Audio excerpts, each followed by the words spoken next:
Hi guys, this is Bobby on behalf of Futaba USA. We're going to talk about receivers and linking them to your radio. Also talking about the correct protocol. Always make sure you're on the correct protocol when you're linking these receivers. So let's talk about the T-FHSS.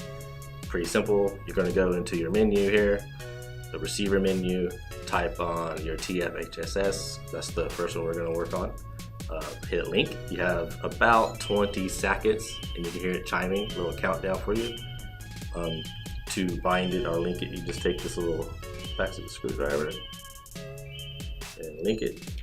It's linked. Took us 10 seconds to do that, and servo is functional there.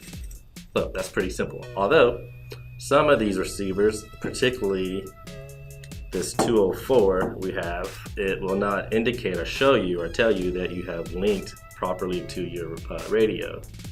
I'm going to show you how to do that. So let's go into that protocol, S-FHSS. So now let's plug in, or let's link the 204 receiver. Just going to plug in this battery here.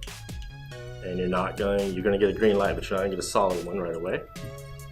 Go ahead. You're not going to get a chime as well. It's not going to have a 20-second countdown on this particular protocol or this receiver as well.